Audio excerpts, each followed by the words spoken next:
Welcome, ladies and gentlemen. It is Saturday, February 1st, 2025, and you are listening to The Rundown, episode 11, my sometimes weekly podcast where I talk about all things video games and pop culture related nonsense. But it's been mostly video games as of late, as this out of control train that's barreling towards its destruction that we call the industry is not showing any signs of slowing down anytime soon. So. And based on the news that I've got to talk about today, it seems like that is going to continue for quite some time. Although I did call this a while back. But anyways, I am your host as always, Corrupt Ronin.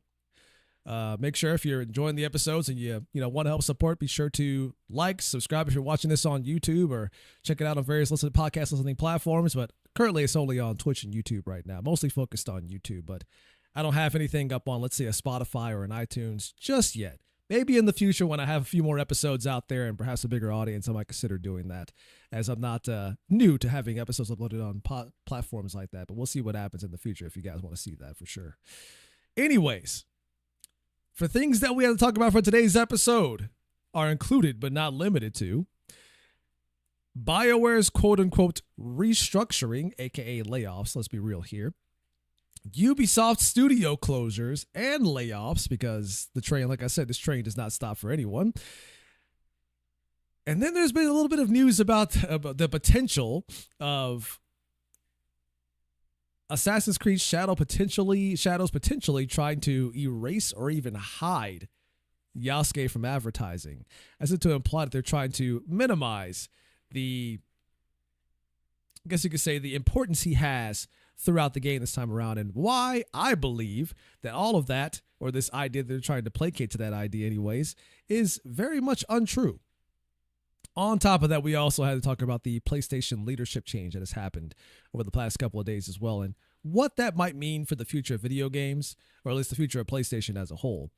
And then on top of that, it's going to kind of lead me into a bit of a moment of opining about what's been going on as of late, and this idea of people being upset that there are individuals, or I guess you could say people on the Gamergate side of things, being happy when either games get canceled or studios get shut down, and why, I guess you could say why they would be okay with that. Now, I want to talk a little bit about why it is important, why that's happening, and why it's not necessarily as bad, or even worse, why people shouldn't necessarily feel guilty for feeling that elation when seeing stuff like this happens.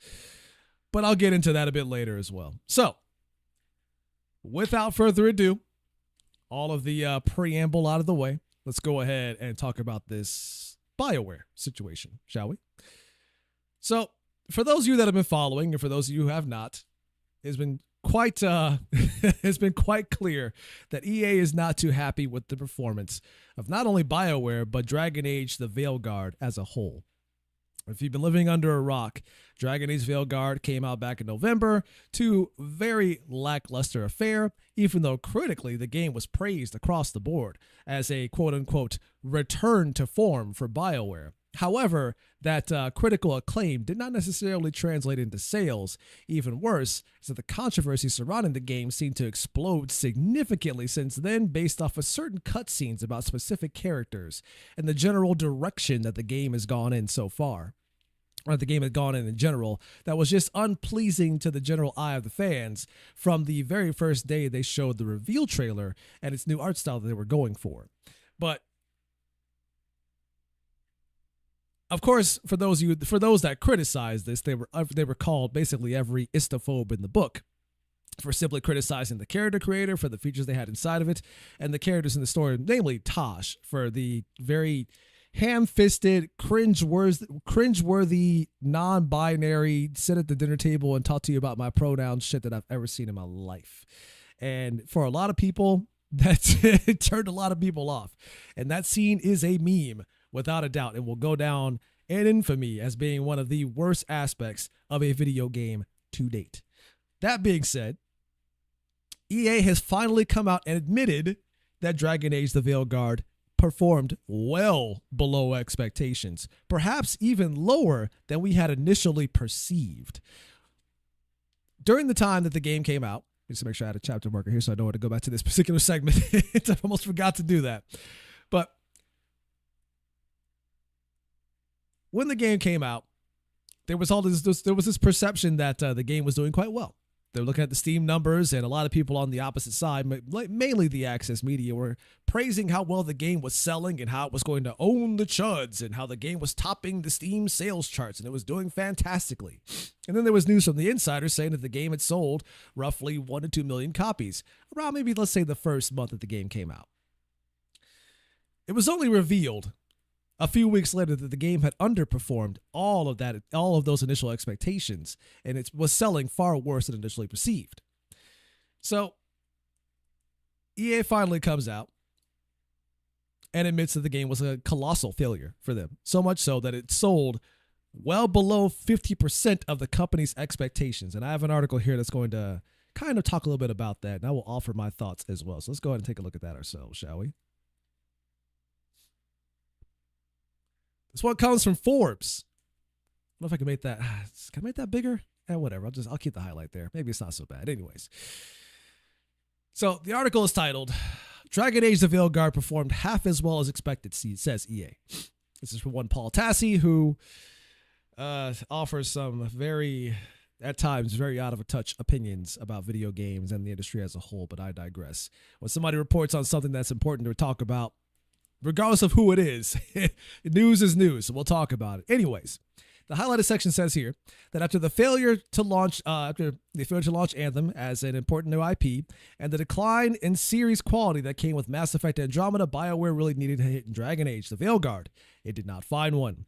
While originally things may have looked promising, with Dragon Age grabbing the highest concurrent Steam player count of any BioWare game, the longer-term picture was far less rosy. Remember that thing I said about them praising how well the game was doing because it was topping the sales charts? Yeah, that didn't translate into sales the way that they thought they would. Let's see. Got a question in chat. Do you think GTA 6 will get the same treatment as Veilguard? It is also said to be woke, or will gamers ignore it because it's GTA?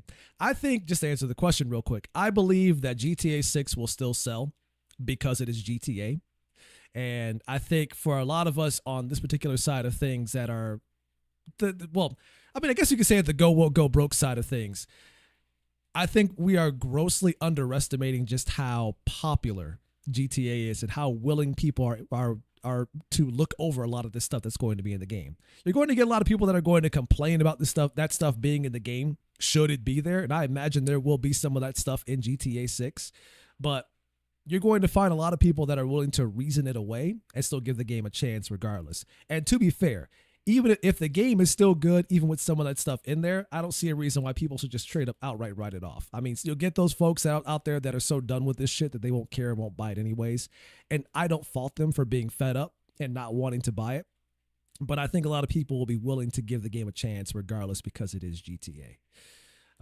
It is like Grand Theft Auto is a global phenomenon everywhere, all across the world. And they know that they are able to take those chances and not see a huge hit and repercussions, I guess you could say. At least those are my thoughts on that anyways. I'm sure a lot of people may have varying thoughts on that particular subject, but I do think that GTA 6 is just too big to fail. Too big to fail, regardless of what they do. Like there was the whole thing that I meant to talk about in the previous episode about them wanting to potentially charge $100 base for GTA 6. And I thought, that would be a very bad idea. But considering it is Grand Theft Auto, I'm sure a lot of people out there will still buy that game regardless of the $100 price tag. My issue, though, is that if they were to do that and the rest of the industry tried to follow suit behind that, they wouldn't be able to get away with it the same way that Grand Theft Auto would. They would like the general industry at large would lose its collective minds if they thought that they can get away with charging $100 for a game in the same way that a Grand Theft Auto can. Like you're not GTA. You don't have that popularity, and slapping that kind of price tag on your games is going to hurt you more than it hurts GTA. So we'll see what happens. But yeah, in my opinion, I think GTA is just too big to fail, regardless of what happens. So yeah. Hopefully that answers your question, by the way. I guess I'll go ahead and continue on with the article.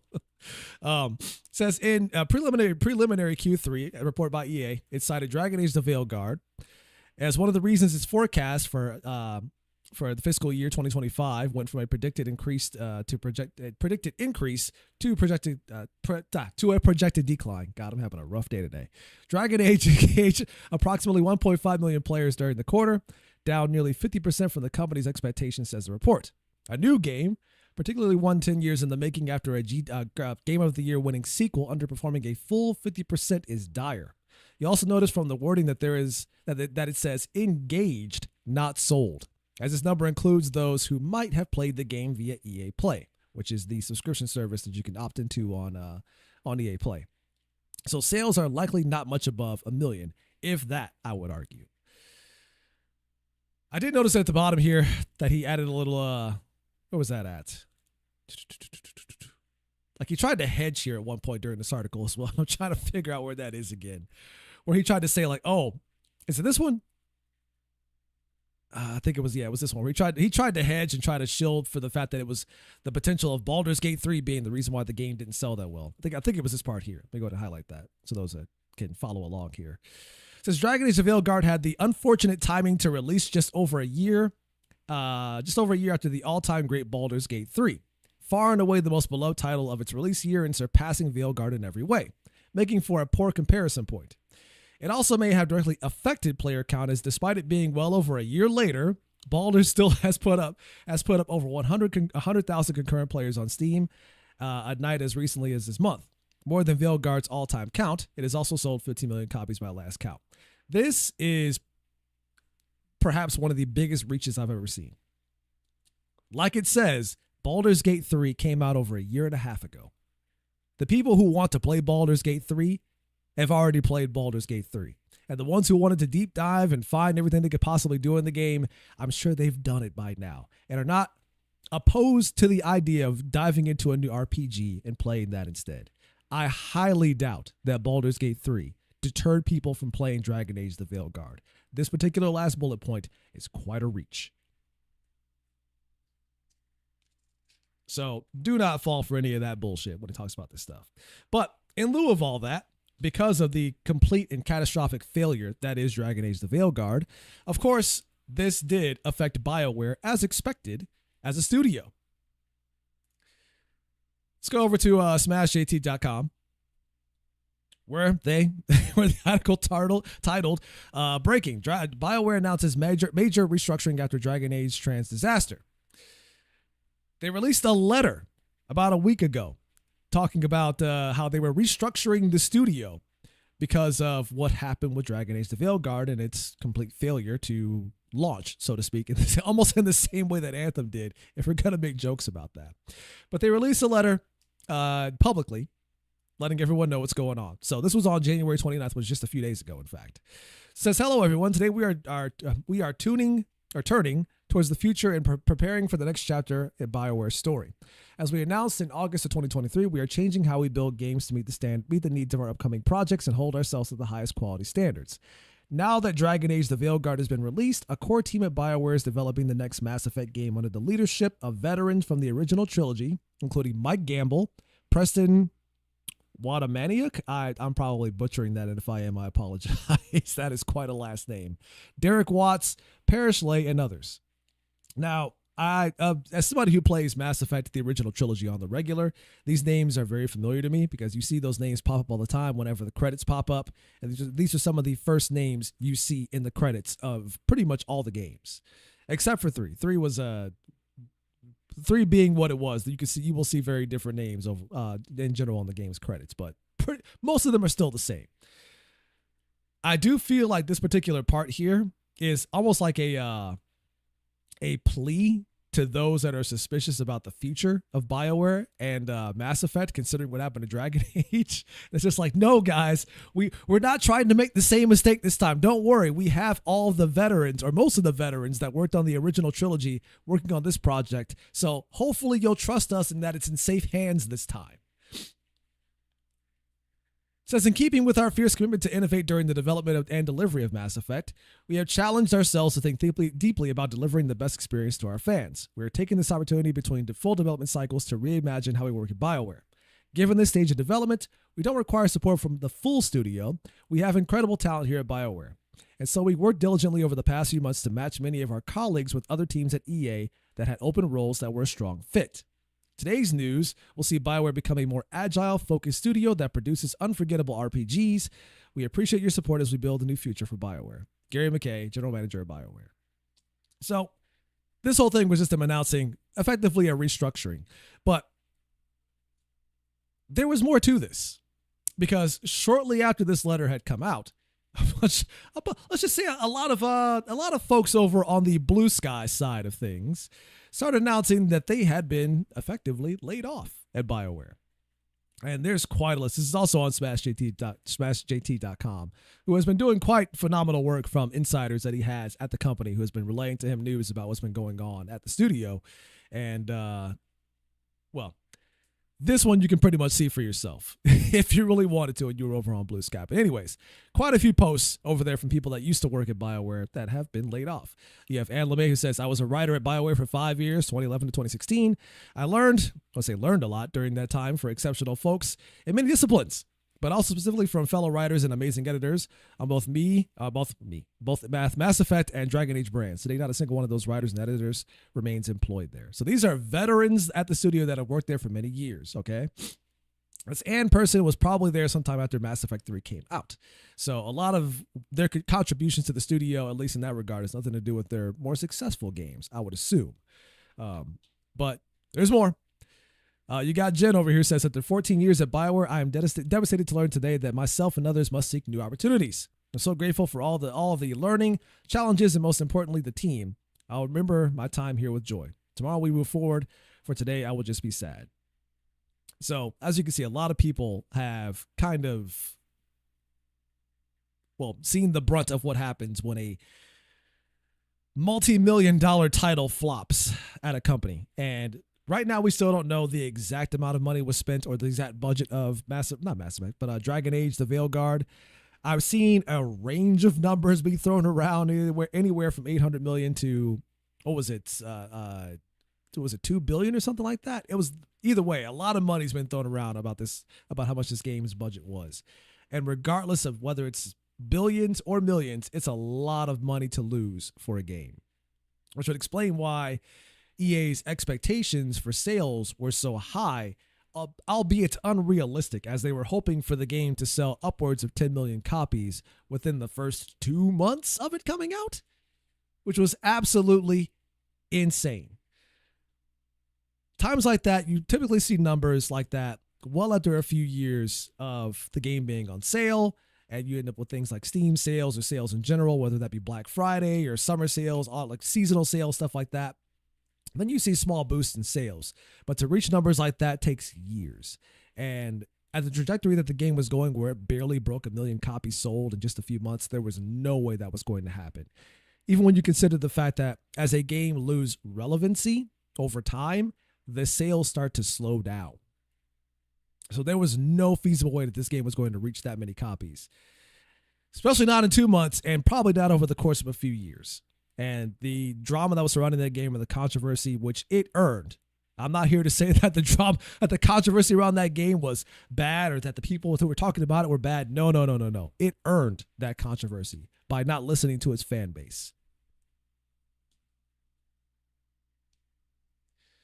Of course, these layoffs come weeks. I talked about this in the previous episode, where the announcement from the main writer, which was Corinne Bush, where they announced their departure from the company at that time. And then roughly, not just about a few weeks later, we hear this news come out and all these people get laid off at the same time. So it's kind of like they jumped ship before the ship started to sink. As I claimed in the last episode of the podcast, this was bound to happen. And this comes off of the news that potentially that BioWare was, or at least the Edmonton studio was eventually going to get shut down. And based off of Smash JT's insider, it still seems very likely that that shutdown might still be imminent. In fact, like, even with this news of people getting laid off and not having news of the studio getting shut down, the insider says that shutdown may still be happening sometime this month. As I reported in the previous episode that EA is supposed to be having a town hall meeting this month, and that can last anywhere from a week to a couple weeks to the entire month. But either way, at the end of that whole thing, they're going to have to show their investors that they are taking action to rectify the massive financial loss that was Dragon Age the Veilguard. And if that means they have to shut down that studio to placate to the investors, you best believe that's what's going to happen. Now, what does that mean for the new Mass Effect? It's kind of hard to say. When they announced that they were trying to make a more agile studio moving forward for Mass Effect, I'm totally for it. As while there have been quite a few people that have been laid off at Bioware since this news, some would argue that many of the people, perhaps even most of them, had contributed to the train wreck that is Dragon Age the Veilguard. And if that means that getting rid of those people means that you won't see the same mistakes be made for the next Mass Effect, then I'm all for it. And I kind of want to, and this kind of goes into the topic that I mentioned earlier, this idea of people being happy when either projects get canceled, studios close down, or people get laid off. And why that particular subject is more nuanced than people like to think it is. But I'll get into that a bit later. Either way, the studio's future is kind of in limbo, and so is Mass Effect. As much as I would love to see a new Mass Effect, if they intend to go down the same route they did with Dragon Age the Veilguard, and they try to apply that to Mass Effect, that will indeed be the end of BioWare. If the end of BioWare is not happening now, the failure of Mass Effect will indeed be the end of BioWare. But this goes further. Because as pointed out in this article from Forbes, was it this article? I gotta double check now. Is this article or something? Here we go. Yeah. So EA is kind of falling, or as a company is kind of a sinking ship in the same way that Ubisoft is. Perhaps not to the extreme that Ubisoft is, but it's definitely getting there. So as you can see here in this highlighted section, the Dragon Age underperformance is not actually the biggest story that in the EA report, as the more concerning reveal from the company is that FC 25, which is their flagship soccer game that they release every year, has also underperformed. Now, it's a flagship soccer game because it is usually their safe bet. When all their other games fail, their sports games are the ones that always pull in profits because they always sell, which is why they keep making them. And what does FC even stand for? I kind of forgot at this point. Like once they moved away from they lost the FIFA title and went with FC moving forward. I forgot. Like I kind of forgot what the whole thing even stood for at this point. But either way, like it's their flagship soccer game, this flagship sports game, and it is also underperformed. And that is a rare sight to see. But it says formerly a sure thing for the company, and it's accounted for the majority of the decline, not Dragon Age. So that's a more urgent issue EA must deal with. Apex Legends, its free-to-play battle royale, also lost a significant amount of players in 2024. So EA is down overall, not just from Dragon Age, but from a lot of their major titles that have come out over the past few years. Dragon Age, their soccer game from FC, Apex Legends, and I've been hearing a lot of drama surrounding Apex Legends as well, about a lot of the changes to matchmaking and skill-based matchmaking and some of the game types they've added into the game, the lack of updates, the greed in microtransactions. A lot of professional people or professional players in the esports scene when it comes to Apex have been dropping off. Now, has it been enough to significantly affect the overall growth of that game? Probably not, because the game is still pretty popular for the most part. But to see a decline overall over the course of a year is not really a particularly great outlook for EA as a company. So they are down overall, and we might be witnessing the collapse of EA along with Ubisoft. Ubisoft being the one that's likely going to go first, based on how things have been going so far. Anyways, so yeah, they are full steam ahead on the next Mass Effect currently, and of course they are, because regardless of what happens with Dragon Age and the layoffs, they kind of have to go full steam ahead on their new projects.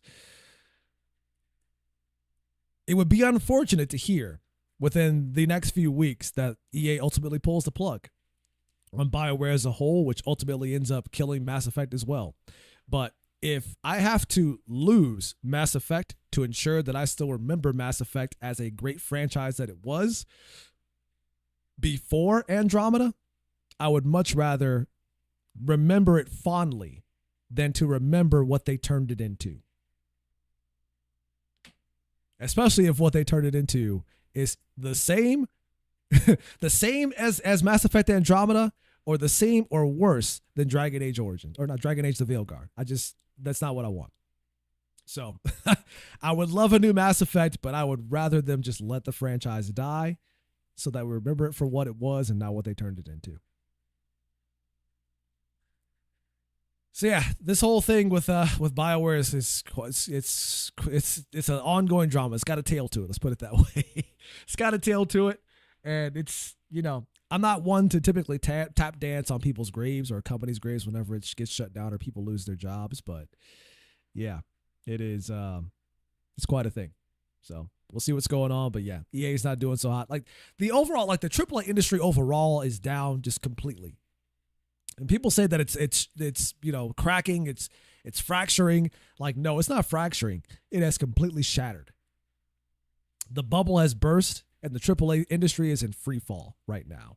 And not to take a page out of every YouTuber and Access Media website's book, but perhaps it's a good thing. And perhaps maybe we should even be celebrating that it has burst. On to our next bit of news here. Let's go ahead and put a marker here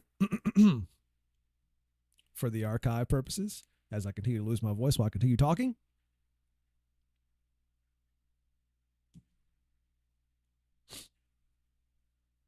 So we all know what's been going on with Ubisoft as of late.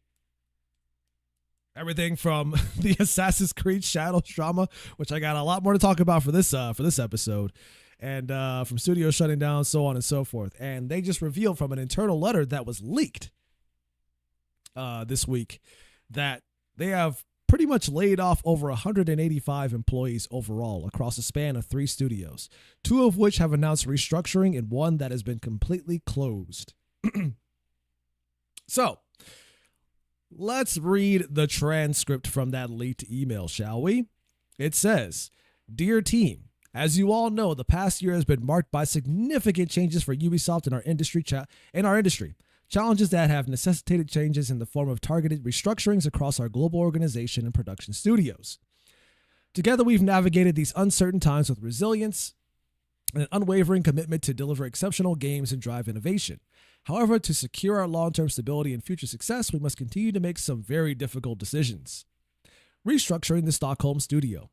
This morning, we announced the restructuring of our Stockholm studio. The decision was not made lightly. However, it is a necessary step to refine the studio strategy and secure long-term stability. The Stockholm team plays a vital role in our future, and for their vision to succeed, we must create the right environment for their projects to thrive. We estimate that approximately 20 roles in the Stockholm studio may be impacted. We know that this decision impacts more than just the studio and its projects. It impacts people, our colleagues, teammates, and friends. We deeply understand how difficult this is, and supporting everyone through this transition is our utmost priority. We are committed to providing severance packages tailored to individual circumstances, career transition resources through an external partner to help affected team members explore new opportunities, well-being support to provide emotional and professional guidance during this time. Updates from Zone 4 today. In addition to the restructuring announced in Stockholm, similar efforts have also been shared today within Zone 4. In Germany, Ubisoft Dusseldorf, hopefully I'm saying that right, has announced that around 65 positions may be made redundant. Meanwhile, in the UK, we will see the closure of the Ubisoft Leamington site, and around 100 roles proposed to be made redundant across Ubisoft Leamington and Ubisoft Reflections. A global update on this will be available through an article on Agora, which will be published around noon tomorrow.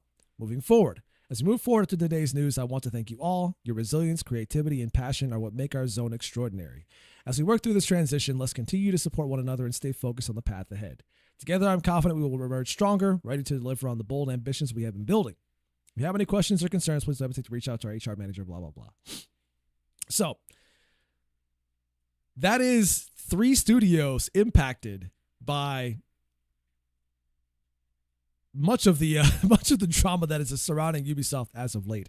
From the failures of projects of games like Skull and Bones, which I've also been hearing has cost well above $800 million for Ubisoft and has been a complete financial and commercial failure overall.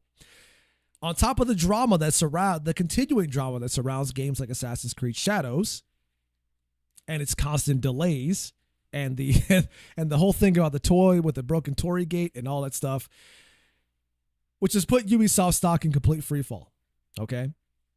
And we have seen images of that as of late. But you can imagine that that the money that they once had as a prospering company overall has pretty much dried up. And it's very obvious that they are placing all of their bets on Assassin's Creed Shadows to be successful, which, going by that metric alone, it is safe to say that Ubisoft is done.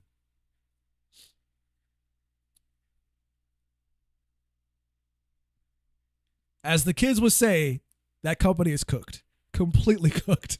There's no way the Shadows is going to rectify so many problems that company has across the board. And they already have investors that are looking at hostile takeovers, mainly Tencent, that's looking to pretty much buy up the entire company and then dissolve it from the inside, so to speak.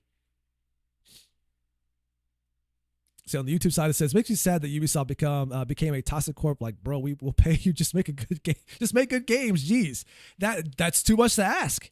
That's too much to ask. Like, they're so. I hate to use this term because it sounds.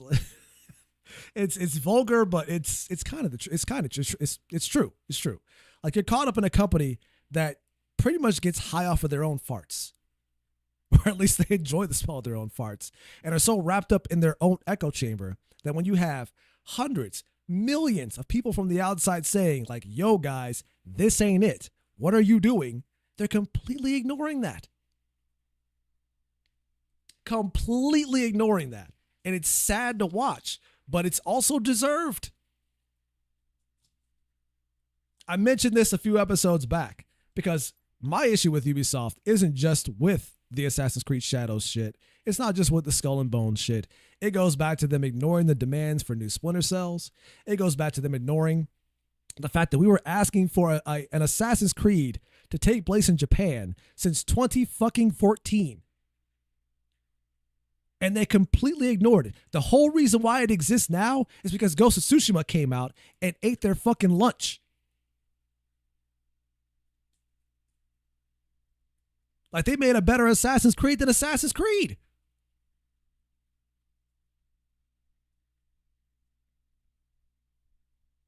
And you look at the failures of games like Assassin's Creed Unity, where that game launched a broken, buggy mess, and their answer to that was, oh, well, if our games don't run well on your machines, I don't know, get a better graphics card. I kid you not. They said that explicitly. It's not our fault that our games are unoptimized. You need to buy better hardware. That was them. Like, you shit on your customer for well over a decade.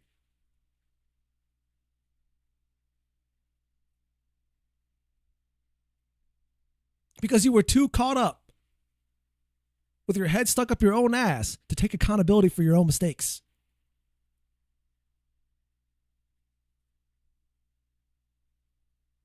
Like, I don't know what bizarro world that we've suddenly stepped through a portal and found ourselves into, but last time I checked, insulting your customers as a business is not a successful choice. It has never been.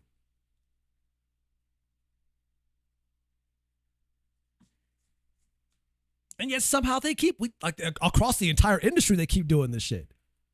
And then get mad at us for not buying their games when the games flop. Like, oh, it's our fault, the reason why the games didn't sell. Like, you're right, it is. Because we made the conscious choice not to accept being insulted by you.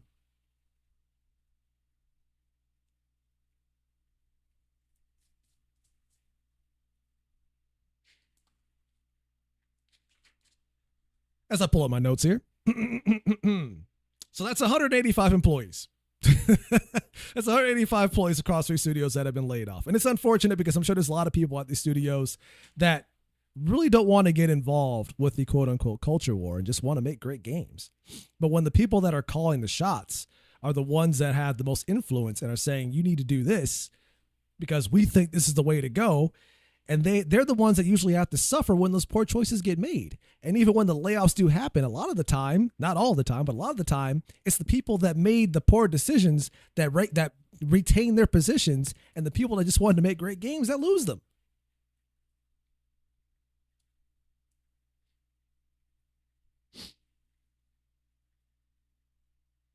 Raiku says it probably didn't help that calling Ghost of Tsushima the best UB game not made by UB I've ever played. I mean, you can guarantee that was the case. And like I said, the only reason why they made an Assassin's Creed in Japan now is because Ghost of Tsushima came in and ate their goddamn lunch. And then when you decide to make an Assassin's Creed in Japan, the cast you went with makes no goddamn sense.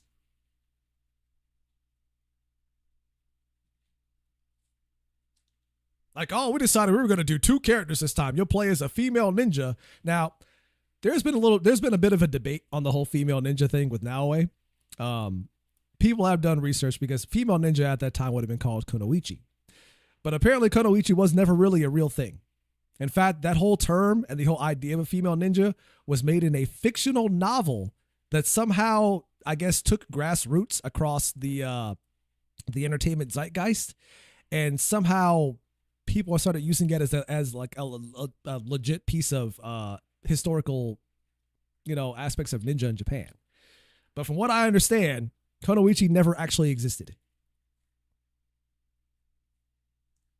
And if that's true, that's just another notch in Assassin's Creed Shadows' belt that makes absolutely no sense. On top of the fact that Yasuke, while he was indeed a real person that was in Japan at the time, the way they try to portray him, at least in Shadows, and this even goes beyond Shadows, because there was a show on Netflix that was about him as well. An anime on Netflix that was called Yasuke. And they basically tried to make him out to be more than he actually was. And that's what they're doing here in Assassin's Creed Shadows. And even worse, when you consider what's been going on over the past few years, you got this big-ass black dude going around in samurai armor, chopping up people, chopping up Asians, cutting off their heads, destroying their shops. It is some of the most tone-deaf shit that I've ever seen. And from a company that claims that they have hired real Japanese history consultants and trying to be respectful to the culture, you sure are showing just how disrespectful you are. There was an image that came out recently from a gameplay demo where they had Yasuke walking around a Japanese village, and somebody who was really good, somebody who's really knowledgeable about the seasons in Japan and what kind of crops will be growing there around the time, kind of pointed out a lot of the inconsistencies in the image, whether it was the sakura trees or the cherry blossoms or the watermelons on the side, which is hilarious that you have a black character walking by the car full of watermelons. I doubt that was intentional, but still, just the irony of that happening. Either way, the problem with that image is that at the time, the time period by which the game takes place in, Japan wasn't really growing watermelons like that. So the watermelons existing there in the first place makes no sense. On top of the fact that they'd be out of season around the time that the sakura trees are blossoming. So people were pointing that shit out too. And then he was wearing gold armor, which I imagine is probably just like a skin that you can get or some kind of armor that you can buy in the game. But they were saying the gold armor doesn't make sense because that would have been extremely expensive even for lords and leaders throughout the land, where they wouldn't be able to afford that either.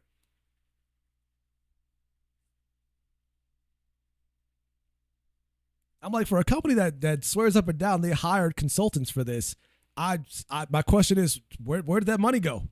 Because evidently you need to get a refund, because they fucked you over big time.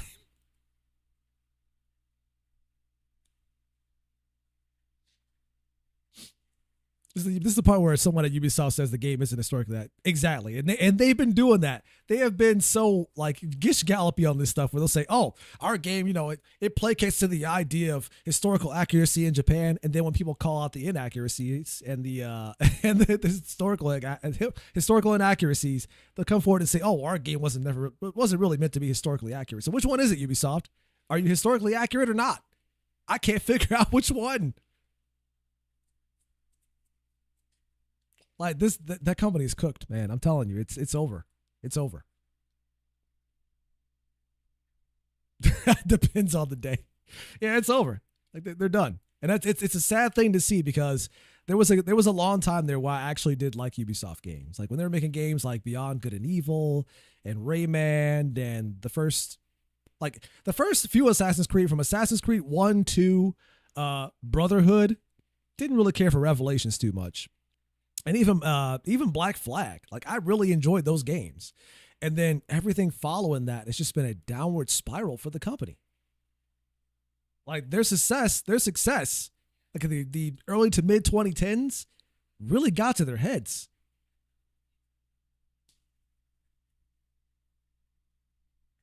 And it is crazy to watch how far they've fallen since then. And even worse, because I know a lot of this has to do with the fact, well, I would say a significant portion of their financial woes has to do with the fact that the company overall is incredibly bloated. Like they have way too many studios and way too many employees. And I started noticing this, like if anybody who's been around the gaming atmosphere or the gaming sphere for a while, you will notice that it was right around, let's say, the early to mid 2010s, where whenever you finished a Ubisoft game and you got to the credits, those credits were like a half an hour to 45 minutes long. And they kept getting longer with each new title. And there was a joke that we used to make back then, especially when I finished, Rayman? I think it was Rayman Legends when I finished that. And the credits scrolled. And I was like, yo, these credits are long as fuck. What is going on here? Why are these credits so long? Like, the credits that last so long that the music that plays has to stop. And they either play a new song or the song that was playing starts repeating because the credits are so long. Like that's when I started to notice that there are a lot of people at these studios that probably shouldn't be there. Extra jobs for people that probably don't contribute to the game or the projects in general in any real way, but they have a job there.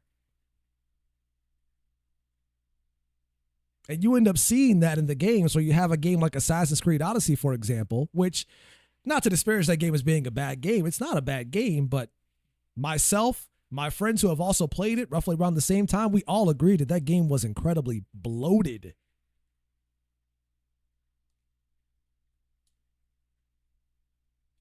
It's like quantity doesn't always equal quality. Sometimes I just want a nice, curated experience. You don't have to add everything in his great-grandmother to a game because not everybody's going to care about that or even see it. They were so concerned about putting so much stuff in their games and making the biggest games, but they forgot the part where the game is supposed to be fun from the beginning. And they have been on that path since then, and it has not been working out for them at all. Especially when the games that follow that start following that same pattern of you trying to put everything in the game, a game that's trying to be everything to everyone.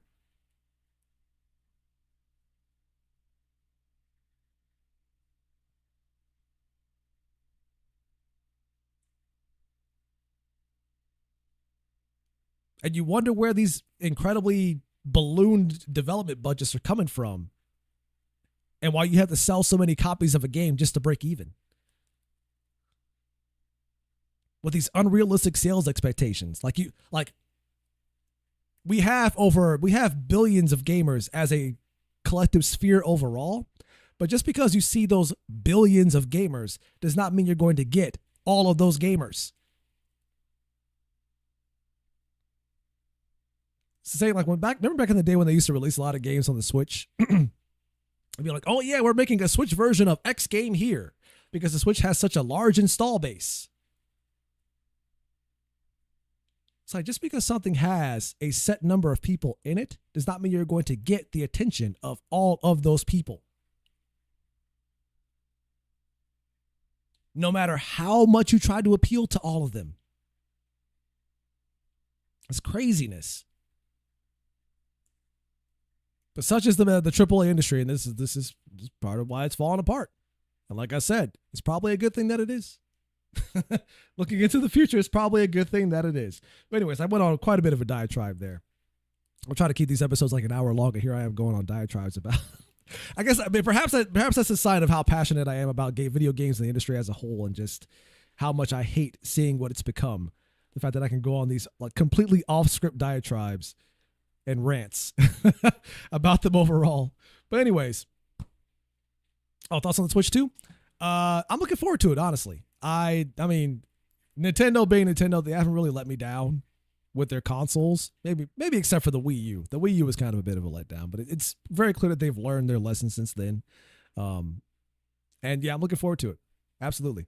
Like, out of all the consoles that I have bought so far, I feel perhaps the most excited for the Switch 2 in a way that I never thought I would be. But yeah, that should be fun. And hopefully, there was rumors that they were going to announce it like last month, which they kind of did, and that it would be out in March of this year. But as you can see, it's not going to happen because they're only going to talk about more of it in April of this year. But yeah, I'm all for it.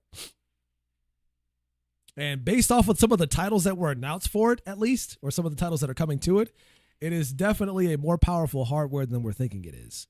There's rumors that the Metal Gear Solid Delta or the MGS3 remake was supposed to be coming to that as well, which if that's the case, is like, whoa, okay, how powerful is this thing really?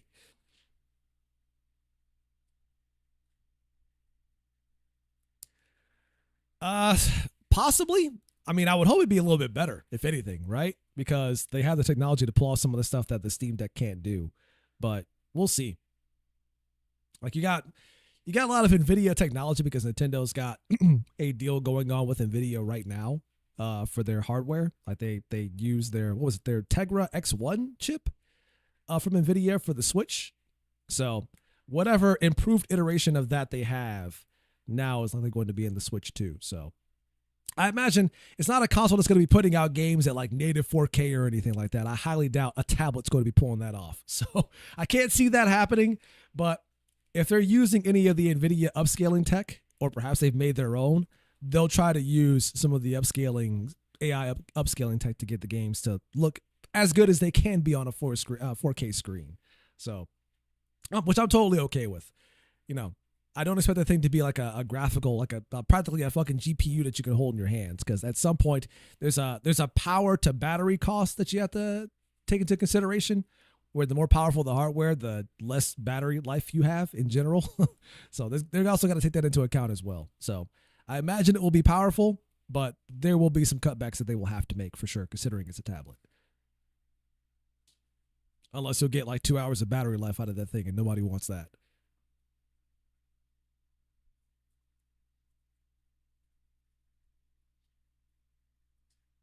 See, Riker says, I do play games for that. I see people all the time equating hours in a game to quality, and they were always Ubisoft fans. Yeah, that I kind of agree with that too. Like there's a lot of gamers out here that are demanding more and more and more for games, bigger open worlds, more content, more of this, more of that, and it's like,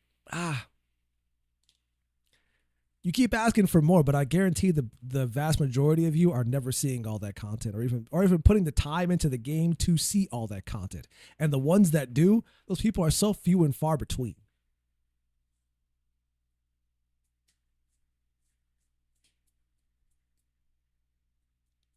The 28 Years Later movie, I'm looking forward to that too, in all honesty. I'm surprised somebody would even ask me about that. 28, yeah, I'm looking forward to that too. That's a very like poignant and direct question that no one has ever asked me before. I'm kind of impressed with that one. But yeah, I'm looking forward to that too.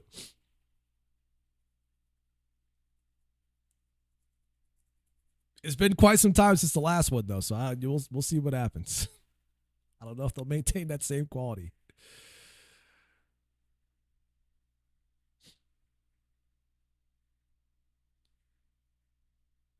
But yeah. Stop. I'm glad people are asking questions in the chat. This is making this episode more enjoyable, in fact.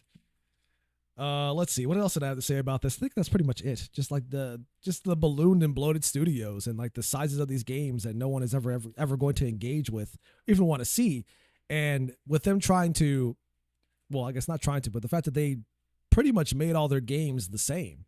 Like you look at Assassin's Creed, and then you look at Watch Dogs, for example, and when the moment you pull up that map, everything just feels the same. Like the moment you pull out the map in a Ubisoft game, in an open world Ubisoft game, it's like this strange exhaustion that just leaves your body when you see it.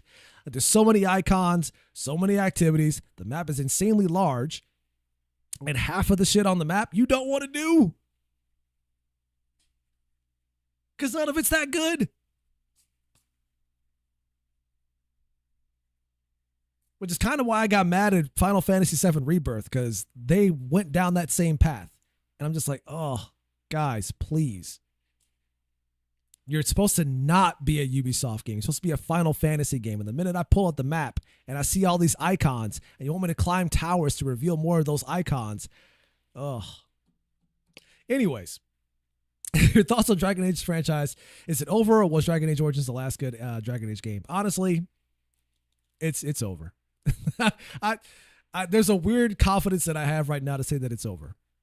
They have effectively ruined Dragon Age. Like, unless EA shuts down or they hand the franchise off to a different studio within the company, perhaps DICE can take over and pick it up, or EA Motive, like they did. Motive did pretty well on the Dead Space remake, although they made some unnecessary changes to characters' backstories that I thought were stupid and didn't really matter. Like, oh, this character is a lesbian. Like, so what? Why? For what purpose? Like, what does that do to the overall story that we have to know that information? I thought this was about Isaac.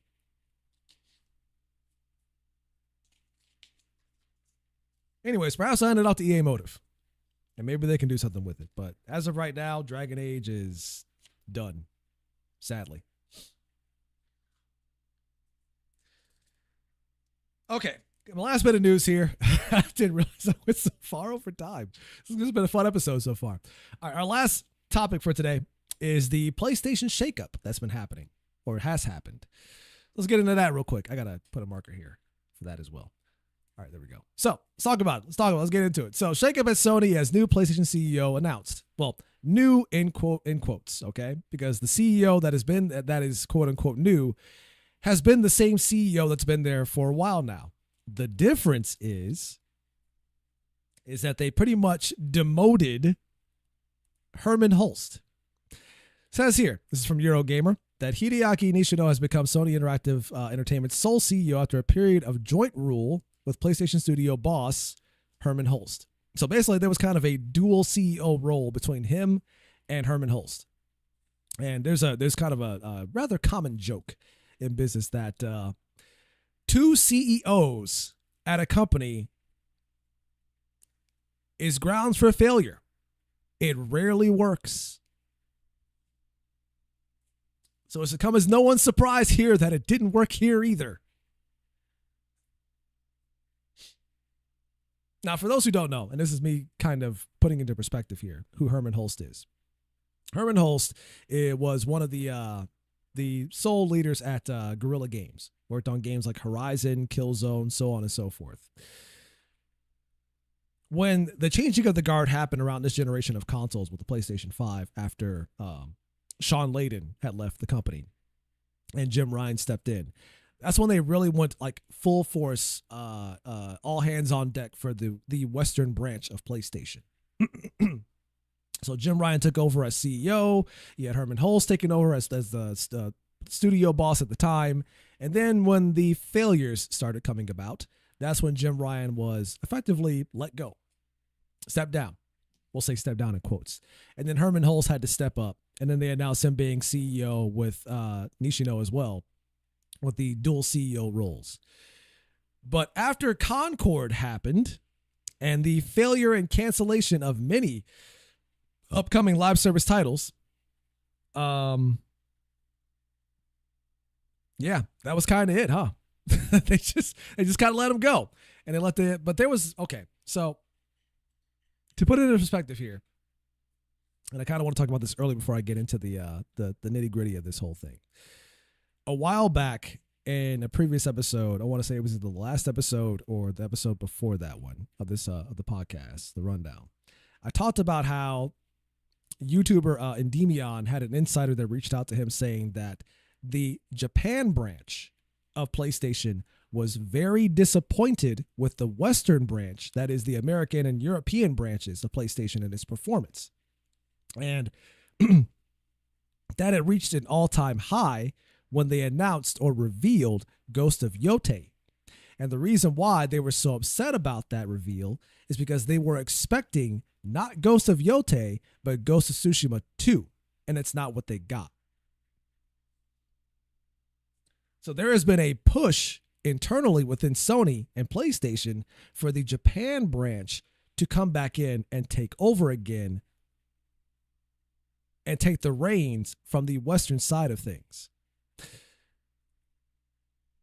I'm not saying that has been the case with this shakeup at PlayStation right now, but I do think it should raise some eyebrows that what will be considered the Western side of things with Herman Hulst has been put to the side, even demoted, for the Japanese side of things to step up and take over sole ownership or sole CEO role of the entire entertainment section of PlayStation as a whole. Now, that does not mean that Hulst is completely gone from the company, as some people have reported. He's not gone. He's still at PlayStation. He's just taking up the role that he had when Jim Ryan was still in play. So he's not gone. He's still heading up a lot of the first-party stuff. As it says here in the Eurogamer article, this Hulst will continue to look after the development, publishing, and business operations of Sony Entertainment or Sony Interactive Entertainment's first-party content, and further work with Sony Pictures to adapt key PlayStation franchises into film and TV series, which I think is completely unnecessary, but here we are. So he's still there. He's just taking up the role that he used to have. Now, for those who don't know, Herman Hulst is kind of the reason why we got Concord in the first place. He was a big advocate for that game. He was trying to effectively turn the Concord, the idea of Concord itself, into its own franchise. He wanted it to be the next Star Wars, the next Guardians of the Galaxy. So he pushed hard for that to happen. So if you want to rest Concord at anyone's feet to blame, you can pretty much rest it at his feet, which is no surprise that they demoted his ass back to the position he had before instead of being CEO. So, yeah, like there's been a real concerted effort inside of Sony for the Japan branch to kind of take over, because they're like a lot of the higher ups in the board are kind of tired of the failures that have been happening on the Western side of things. And if anyone's been paying attention to like Sony from, let's say, the release of the PlayStation 4 up until now, there was a real push to make everything happen on the Western side of things. Like in the PS3 era, when the PS3 was revealed, a lot of the Eastern side of things, the Japanese side of things, they still had a lot of hands in the pot. So when the PS3 was revealed, it was still revealed on that side of things. And a lot of Japanese engineers and architects had worked on the PS3 at the time. So they were the ones that were pushing for it. It was right around when things kind of got rocky with the PS3, when development was so hard at the time that people started pushing over to develop games for the Xbox 360 first and then port those over to the PS3. And then the PS3 ports would suffer. And then they realized, oh, wait, what if we focused on PS3 ports first to make sure those are good and then port that to 360 and avoid those issues altogether. But at launch, the PS3 was kind of a mess. The price was too high and the games did not run well. So you can imagine that Sony felt that in the beginning of the PS3's launch. It wasn't until towards the end of the console's life cycle where things started to pick up again. But by then it was already too late. You had The Last of Us Part 1 that came out at the time, and that kind of put it back on the map. But that was towards the end of the life cycle for the console. So when the PS4 was announced, because of the success of The Last of Us, which again was made by a Western studio, they decided they would push all their concerted efforts over to the Western side of things. Which is why when the PS4 was revealed, Mark Cerny was the one who was behind the entire design of the console.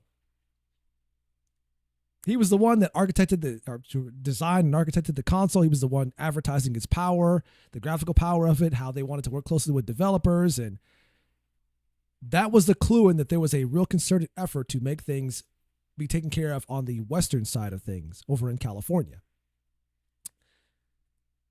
PS4 was quite successful in a lot of ways with releases like Ghost of Tsushima, Bloodborne, The Last of Us Part 2, although you can make the argument that there's a lot of issues with The Last of Us Part 2. And I will not fault people for having issue with The Last of Us Part 2. Don't get me wrong. If anybody has a problem with that game, trust me, I understand why.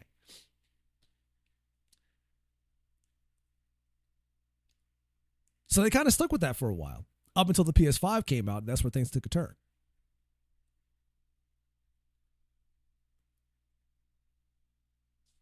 Chat said Sucker Punch made Sly Cooper. They did their they are the best company, but died with the last one. Well, that was that's Naughty Dog who did the Last of Us Part 2.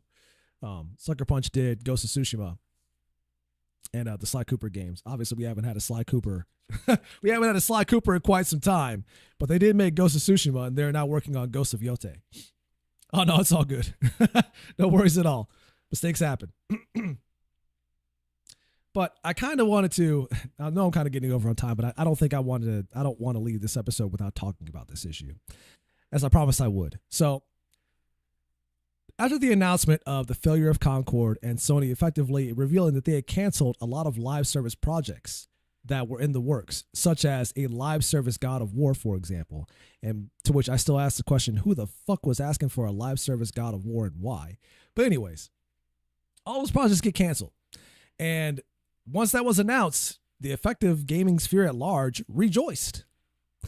But there were a few folks on the Access Media side of things that kind of got upset about the idea of people being happy about studios getting shut down and projects being canceled. Take one, Alana Pierce, for example. And I tried to get the tweet up for this, but for some reason I just could not find it on Twitter to even pull it up for this one. But you could probably do a search for it, or maybe I'll have it up for the edited version of this in the archive. We'll see what happens. But anyways, she made a tweet talking about how people that were excited or even elated at the idea of projects getting canceled and studios shutting down as quote unquote fake gamers. I kind of take issue with that,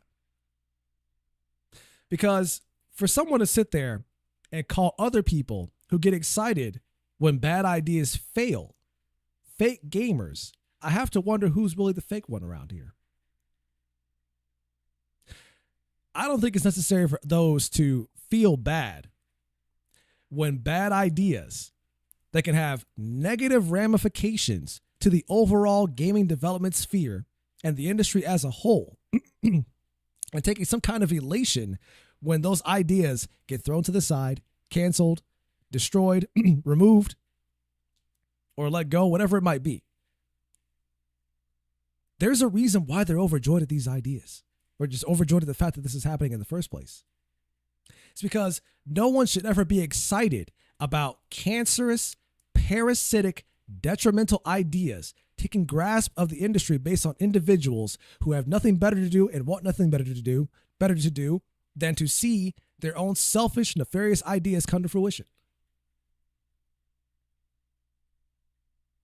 There was a video I was watching yesterday by another YouTuber whose name I unfortunately forgot, but he made a pertinent point about people like Alana Pierce and people just like that within the industry. This idea of, and his analogy was basically like these are people who are effectively gardeners who never want to prune. And I thought that was a pretty apt analogy, because when you want to see something foster, especially a garden, you have to understand what plants, how plants grow, what plants grow faster than others, and what plants are detrimental to the health of the entirety of the garden. And when you find those, you have to remove or prune them for your garden to thrive. And the idea that you don't want to remove parasitic ideas, cancerous, toxic, detrimental to the health of the industry ideas, but whether that's being to shut down those studios or cancel projects that make absolutely no sense, and knowing that the overall health of the industry at large would suffer should those projects come out at a time where a lot of projects are getting canceled, shut down for piss poor ideas. How can you sit there and accuse other people of being fake gamers when you can't even call out poor ideas that hurt the industry as a whole? Who's the real fake gamer here when you don't care enough about the industry to say that something is bad for it?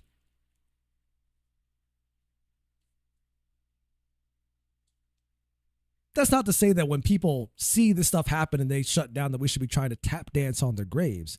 But I'm not going to fault people who do it, because we understand the idea that these piss poor ideas do not foster a good gaming industry or a good gaming sphere or the future of the the gaming landscape.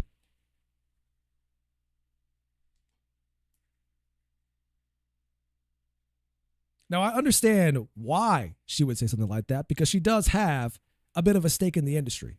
She proclaims that she was at Sony Santa Monica, and that she helped work on games like God of War Ragnarok, which is kind of a bit of a debated topic of whether or not she actually worked on the game. A lot of people have been calling her out saying that she didn't actually work on the game. She just wrote a fucking cookbook for the game. But again, there's no solid evidence on what she did or didn't work on, and she has been very coy to say what she worked on. Now, I don't know if it's because of NDA or not, but either way it goes, the info around what she worked on at the company or what she worked on at Ragnarok is still very sparse. But either way, you can tell that she has a bit of a chip on her shoulder about this idea, because she has a stake in it.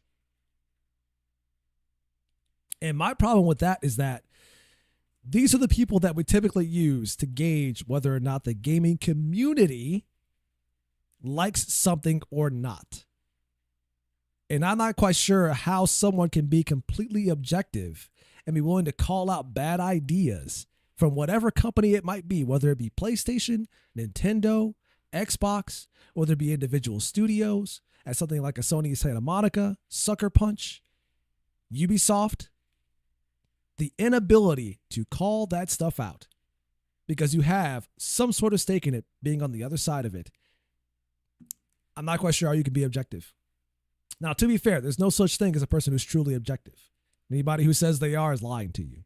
However, when you are that close to the inside, knowing that you have friends on the inside, on top of that, I believe someone used the term to describe them as compromised. And I think that makes a lot of sense. Not to sit here and be mean and insult a person for having that perspective, but if you want someone to at least attempt to be objective and be willing to call this stuff out, you need someone who doesn't have a stake in on the inside and is willing to say, and is willing to call out bullshit like this when it happens.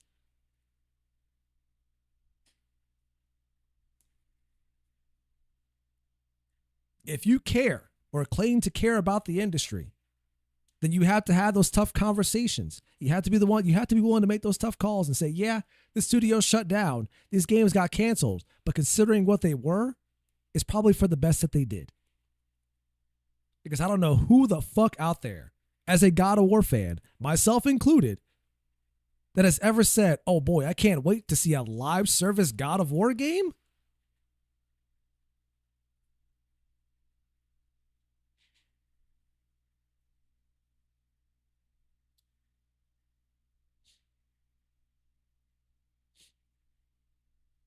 The YouTube chat says, your first video game you ever played? It was Super Mario Brothers on the NES.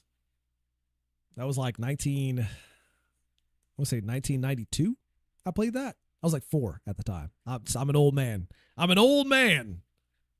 I've been around quite a bit. Like it says, can't say I'm celebrating, but I will post a meme or 8 about Concord. I did my part. Also, live service God of War game sounds awful. I wouldn't even consider it. Exactly. So hearing stuff like that happening and getting canceled, like, I'm all for it. I'm glad it did. Like I said, I'm not going to tap dance on the grave of these companies or studios that have suffered in the process. That's because that's just not me. I'm not going to fault somebody who does, though. And I don't think anybody should feel guilty for being glad that it did get canceled. There is nothing wrong for being happy about bad ideas, cancerous, toxic, parasitic ideas being destroyed. When you want to see something prosper, you have to be willing to do the tough work or be willing to just say that this is a bad thing. Recognize that something is bad for the overall health of the industry. And live service games are exactly that. Especially for franchises that have never not even once indicated that they were about that particular type of business practice, I guess you could say. Like God of War has always been a single player focused action adventure game.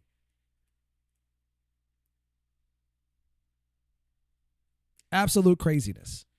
So yes, I am glad these projects got canceled. They should have been canceled.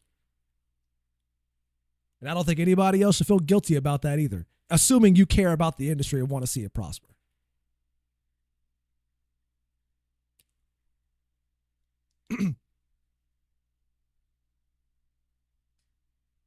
Corporate greed ruins franchise, and it's sad to see them die when I grew up with them. Same. Like, I grew up with God of War. And I would have been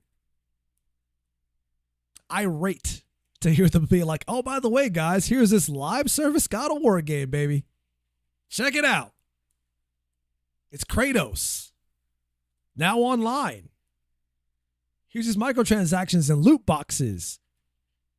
By the way, gacha games are popular, so we put that stuff in it too. Get your 5-star character here. 5-star Atreus. Pull for 5-star Atreus. Oh, just the idea of that for God of War. Just, feel gross thinking about it.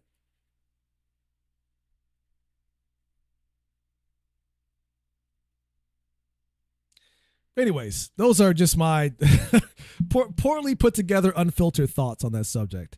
Again, when I do these podcasts, I do them live, so some of the stuff just comes off the top of my head. There's really no script involved. Like, I have notes and I have general ideas of things I want to talk about down, but there's no script here. I'm completely off script when I do this stuff. Sometimes I rant, rave, and ramble. And for those of you that can tolerate that, I appreciate you. I don't expect everybody to tolerate that, but for those that can, I appreciate you.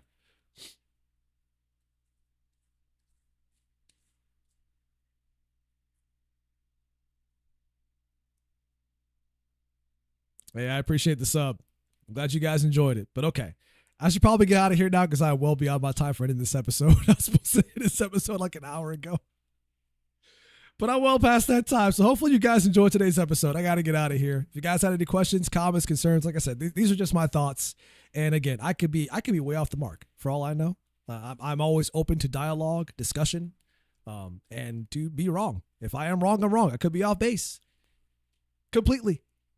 So anyways, let me know what you think in the comments below if you're watching this in the archive version. I appreciate you guys hanging out in the chat and watching as well. You guys could be anywhere else, but you're right here, right now, listening to the crazy ravings of an old man.